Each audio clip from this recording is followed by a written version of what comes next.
नमस्कार. मी भाऊ तोरसेकर. तुम्ही बघत आहात प्रतिपक्ष. मित्रांनो, आता एकूणच स्पष्ट झालेलं आहे की ज्या छोट्या नगरपालिका नगर परिषदांच्या निवडणुका झाल्या, ज्याचे निकाल 21 डिसेंबर पर्यंत कोर्टाच्या आदेशाने रोखून धरलेले आहेत. पण ते मतदान होऊन गेले आणि काहीतरी 20 नगरपालिकांचं मतदान परत होणार आहे. आणि ते झाल्यानंतर या लोकांना एकूण सगळ्या 288 नगरपालिकांची मतमोजणी होईल वगैरे वगैरे.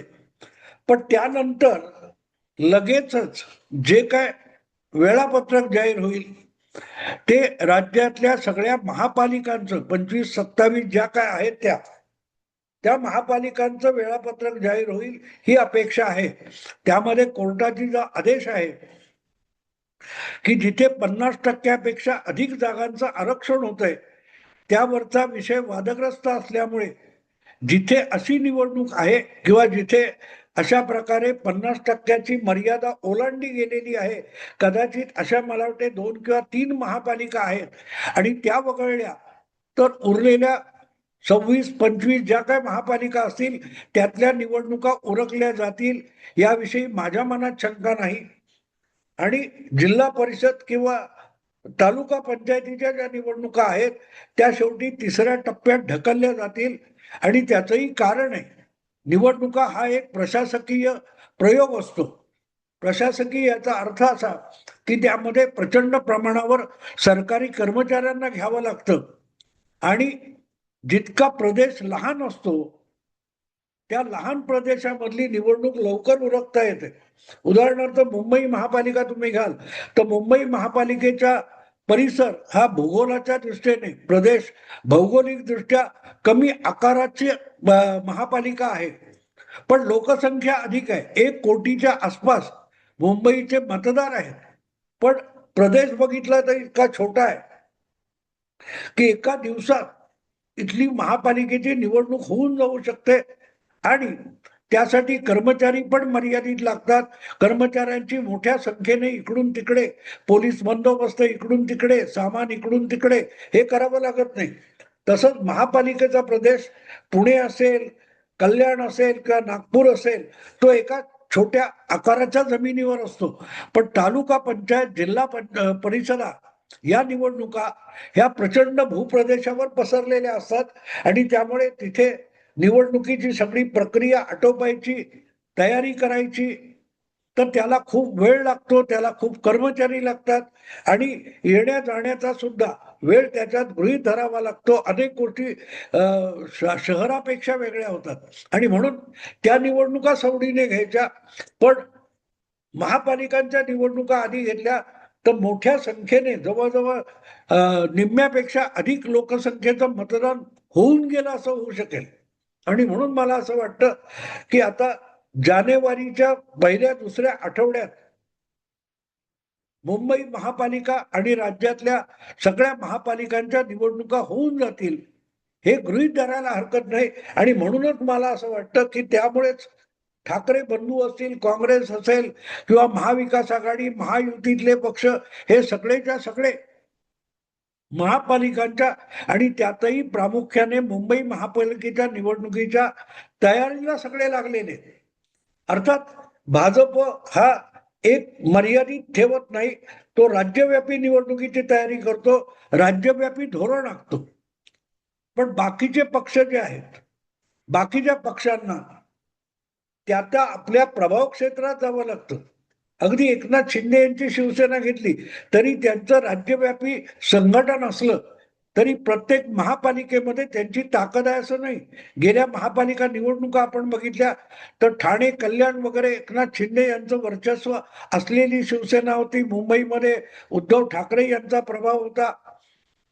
पण भाजप मात्र जवळजवळ सगळ्याच्या सगळ्या राज्यातल्या महापालिका क्षेत्रात एक प्रभावी पक्ष आहे. आणि म्हणूनच भाजपला जेव्हा निवडणुकीची तयारी करायची ती फक्त मुंबई पुरती करता येत नाही, त्यांना सगळीकडे करावी लागते. पण उद्धव ठाकरे किंवा राज ठाकरे या दोघांचेही पक्ष इतके मरगळलेले आहेत आणि कमजोर आणि दुर्बल झालेले आहेत की त्यांना स्वतःच्या पायावर परत उभं राहायचंय. आणि अशा परिस्थितीमध्ये त्यांनी जर उर्वरित महाराष्ट्राकडे साप पाठ फिरवून मुंबई महापालिकेमध्ये अधिकाधिक संख्येने निवडून आपले नगरसेवक आणण्यासाठी विचार केला असेल, योजना आखली असेल आणि तयारी चालवली असेल आणि त्यासाठी उर्वरित महाराष्ट्राकडे जवळपास पाठ फिरवली असेल, तर राजकीय अभ्यासक म्हणून मी त्याच्याकडे त्यासाठी त्यांची पाठ थोपली. कारण नव्याने पक्ष उभा करत असताना आपली जी निवडक प्रभाव क्षेत्र असतात तिथे आपले पाय अधिक घट्ट रोवून उभं राहणं अगत्याचं असतं. आणि उद्धव ठाकरे मुख्यमंत्री पद मिळवण्याच्या नादात जे भरकटले होते तिथून आता ते परत योग्य मार्गावर येत असतील तर त्यांची पाठ थोपटली पाहिजे म्हणून मी एक वेगळा व्हिडिओ केलेला आहे. पण सध्या जी ठाकरे बंधू एकत्र येण्याची प्रक्रिया चालू आहे त्याच्या बातम्या येत असतात, त्या बातम्या अनेकदा उलट सुलट सुद्धा येत असतात. अगदी त्यांच्या समर्थकांकडून येणाऱ्या बातम्या सुद्धा अनेकदा चकित करणाऱ्या आणि भ्रमित करणाऱ्या पण असतात. अनेकदा अशा बातम्या ह्या तुम्ही आपल्या लाडक्या नेत्यांना खुश करण्यासाठी देता, पण त्यातूनच नको तिथली ठिणगी नको तिथे उडाली तर फटाक्याचं दुकान फुटत जावं, तशा आगी लागू शकतात हे पण लक्षात ठेवलं पाहिजे. असो, सध्या ठाकरे बंधू किंवा ठाकरे ब्रँडचा समर्थक असलेले पत्रकार ज्या प्रकारच्या बातम्या देत आहेत त्यावरून एका निष्कर्षापर्यंत येता येतं की दोन ठाकरे बंधू एकत्रित निवडणुका लढवण्याच्या मानसिकतेमध्ये आलेले आहेत. भले त्यांनी युती जाहीर केलेली नसली तरी युती फिसकटल्यासारखं कुठलंही चिन्ह दिसत नाहीये. मग अशा वेळेला ते जागा वाटप करण्यासाठी वेगवेगळ्या बैठका घेत आहेत.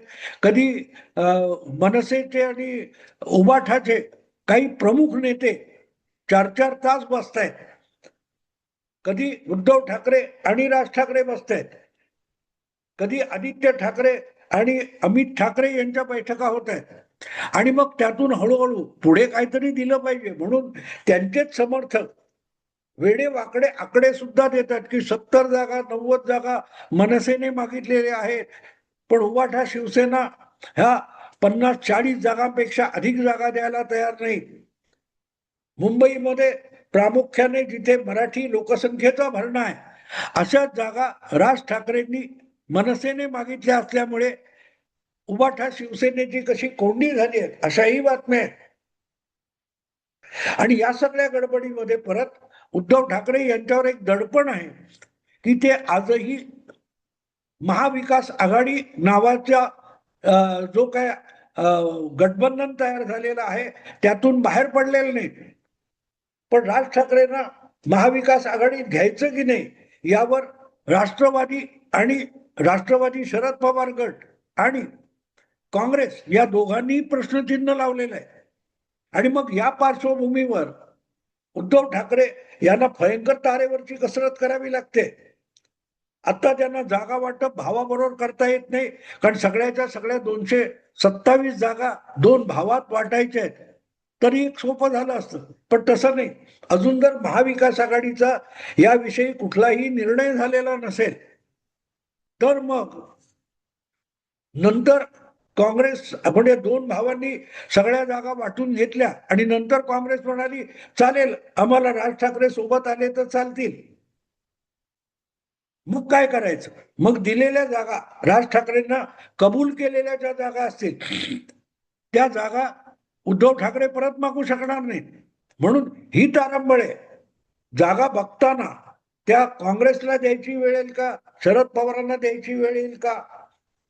कारण एक गोष्ट साफ आहे, 227 पेक्षा एकही जागा अधिक नाहीये. गठबंधन तुम्ही केलं तर सगळेच्या सगळे गठबंधनामधले जे पक्ष असतात त्यांची एकत्रित संख्या ही 227च झाली पाहिजे, त्यापेक्षा कमी असली चालेल पण वाढून चालणार नाही. हा सगळा खेळ बिहारमध्ये झाला आणि शेवटी मैत्रीपूर्ण लढती नावाचा एक पोरकट प्रकार करण्यात आला ज्यामध्ये एकमेकांची मतं पाडली गेली, तोडली गेली आणि नुकसान महागठबंधनाचं झालं. मला असं वाटतं की ज्या पद्धतीमध्ये बिहारच्या जागा वाटपामध्ये भाजपने आणि भाजपच्या हायकमांडने शहाणपणा दाखवला, तो शहाणपणा महाविकास आघाडीतल्या वरिष्ठ नेत्यांनी म्हणजे काँग्रेसच्या महाराष्ट्रातल्या वरिष्ठ नेत्यांनी आणि दिल्लीतल्या हायकमांडने, शरद पवारांनी आणि उद्धव ठाकरे, राज ठाकरे यांनी बिहार मधल्या भाजपचा शहाणपणा उधार घ्यावा. हरकत नाही. कुठलेही आपल्या शत्रूचे सुद्धा गुण असतील, चांगुलपणा असेल तर तो घ्यायला अजिबात हरकत नाही. आणि प्रामुख्याने तो जर आपल्याला राजकीय वाटचालीमध्ये फायदेशीर ठरणार असेल तर शत्रूकडून सुद्धा गुण घ्यायला हरकत नाही. बिहारमध्ये ज्या प्रकारे एनडीए मध्ये गठबंधनातल्या पक्षांच्या कुरबुरी चालू होत्या, तरी त्यांना एकत्र बसून परत परत भेटून परत परत चर्चा करून कुठलाही वितंड वाद न होता शांतपणे जागा वाटप झालं आणि एकमेकासाठी दिलखुलासपणे प्रत्येक पक्षाने मित्र पक्षासाठी सुद्धा आपला उमेदवार नसताना काम केलं. त्याचा प्रचंड लाभ त्यांना मिळाला. 243 पैकी 202 वगैरे जागा मिळाल्या. तर त्यांनी ते जसं केलं तसं करावं. आणि त्याचा अर्थ असा होतो की अधिकाधिक जागा मागण्यापेक्षा जागा कमीत कमी घेतल्या पण त्यातल्या अधिकाधिक निवडून आणायच्या. आता चर्चा होते ना की भाजपचा एवढा स्ट्राईक रेट कसा आहे, काय तो जेडीयूचा स्ट्राईक रेट इतका कशाला आहे. लक्षात ठेवा, जागेवरून मांडले नाही. दोघांनी 101, 102 समसमान जागा घेतल्या. पण महागठबंधनामध्ये काँग्रेस 70 जागांसाठी अडून बसली होती आणि 150 जागांसाठी आरजेडी अडून बसली होती. जागा प्रत्येकाने अधिक घेतल्या पण निवडून आणण्याची क्षमता नव्हती, म्हणून तुमचा स्ट्राईक रेट कमी आहे. भाजप आणि जेडीयूचा जास्त आहे. भाजप सुद्धा बिहारमध्ये 120 मागू शकत होता, जेडीयू मागू शकत होता. पण 120 लढवून जर 80-82 आले असते तर त्यांचाही स्ट्राईक रेट खाली असता. सांगायचा मुद्दा इतकाच की मनसे असो किंवा उबाठा शिवसेना असो किंवा अगदी काँग्रेस पक्ष असो, ह्या लोकांनी उद्या आघाडी करायची की नाही ठरवा.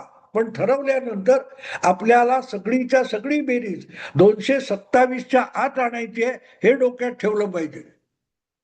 आणि आजपर्यंतच्या इतिहासामध्ये म्हणजे 2007 असेल, 2012 असेल किंवा 2017 असेल, या 3 निवडणुका महापालिकेच्या मुंबईच्या मनसेने लढवलेल्या आहेत.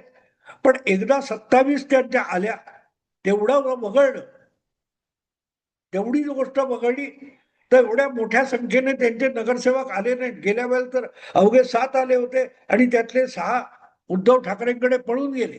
सांगण्याचा मुद्दा इतका की जर तुमची आजपर्यंतची संख्या अगदी भरात असताना सुद्धा 26-27 होती तर 40 निवडून आणण्यापर्यंत तुमची झेप जाऊ शकते मित्र पक्षांबरोबर.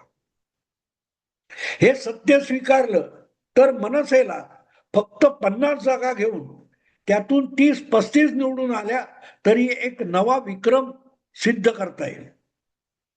आणि म्हणून मला असं वाटतं की जे काही ठाकरे बंधूंमध्ये जागा वाटप आणि त्याची चर्चा किंवा विचार विनिमय चालू आहे, त्यामध्ये मनसेने 50 जागा हव्यात आणि त्या खाली येणार नाही असा हट्ट केला तर मी समजू शकतो.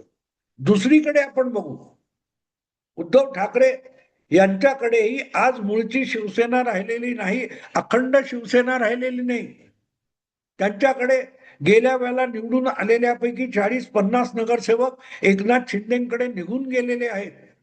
उडाले ते कावळे वगैरे म्हणणं सोपं आहे, पण हे जे कावळे तुम्ही म्हणता ते कधी ना कधी नगरसेवक म्हणून निवडून आलेले असतील तर त्यांच्याशी 2, 5, 10,000 मतदार हे लॉयल असू शकतात.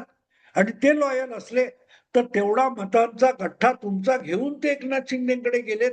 आणि म्हणून उबाठा शिवसेना ही मुंबईच्या सगळ्या 227 मतदारसंघामध्ये जिंकून आणण्याच्या क्षमतेचे उमेदवार देऊ शकेल किंवा तेवढे मतदार तुमच्याकडे आहेत असाही दावा तुम्हाला करता येणार नाही.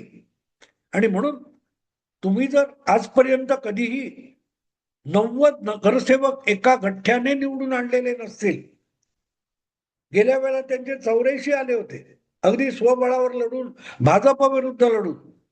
तर उभाठा शिवसेनेने आज एकनाथ शिंदे गेल्यानंतर किंवा त्यांच्याबरोबर काही लोक गेल्यानंतर मुंबईमध्ये 100 जागांचा आग्रह धरला आणि त्याखाली येणार नाही असा दावा केला, तरी तो रास्त असेल असं मी म्हणतो. माझ्या म्हणण्याचा हेतू समजून घ्या. 50 मनसे आणि त्याच्या दुप्पट उभाठा शिवसेना होतात 150 जागा, आणि याचा अर्थ 77 जागा शिल्लक राहतात.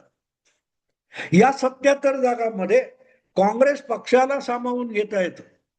मनसेला 50 दिल्या तर काँग्रेसलाही 50 द्यायला हरकत नाही. त्यांच्या आत्ताच्या विसर्जित नगरपालिकेमध्ये बीएमसी मध्ये 31 जागा होत्या, त्यांना 50 जागा द्यायला हरकत नाही. हा आकडा 200 वर जातो, आणि तो 200 वर गेल्यानंतर ज्या 27 जागा उरतात त्या 27 जागांमध्ये राष्ट्रवादी शरद पवार गट असेल, ओवैसींचा पक्ष असेल, अबू आझमीचा पक्ष असेल, या सगळ्यांना 27 मध्ये बसवता येतं. प्रत्येकी 10-10 दिल्या, 12 दिल्या तरी पुरेशा आहेत. पण त्यांच्यामुळे मुंबईभर विखुरलेला मुस्लिम मतदार, तो मुस्लिम मतदार हा तुमच्याकडे येऊ शकतो. या 27 मध्ये 5-5, 7-7 असं विभागणी केली तर रिपब्लिकन गटातल्या 1-2 गटांना 4-4, 2-2 जागा दिल्या तरी दलित मत महाविकास आघाडीकडे आकर्षित होऊ शकतात, आणि मुस्लिम दलित ही वोट बँक बीएमसीच्या निवडणुकीत सुद्धा महाविकास आघाडीच्या बाजूने ओढता येऊ शकते. म्हणून काँग्रेस 50, मनसे 50, उभाठा 100 आणि 27 इतर सगळे गट पक्ष एकत्र केले तर मला वाटतं महाविकास आघाडीला प्रत्येकाला जागा कमीत कमी मिळतील, पण त्यातून निवडून येणारे अधिकाधिक नगरसेवक असतील. लोजपाला काहीतरी 28 काय किती जागा दिल्या, त्यांचे 17, 18, 19 आले. 100 जागा, 102 जागा लढून 84 जागा तुमच्या जदयूच्या आल्या. तसं जागा कमी घ्या, निवडून अधिक आणा.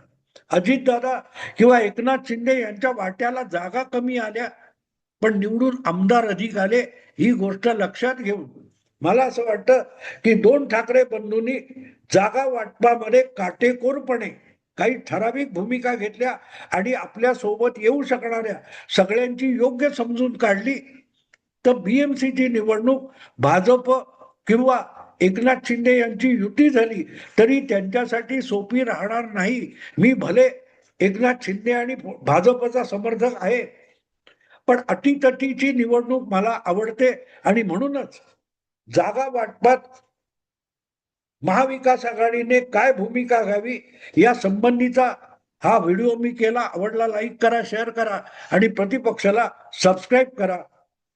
नमस्कार.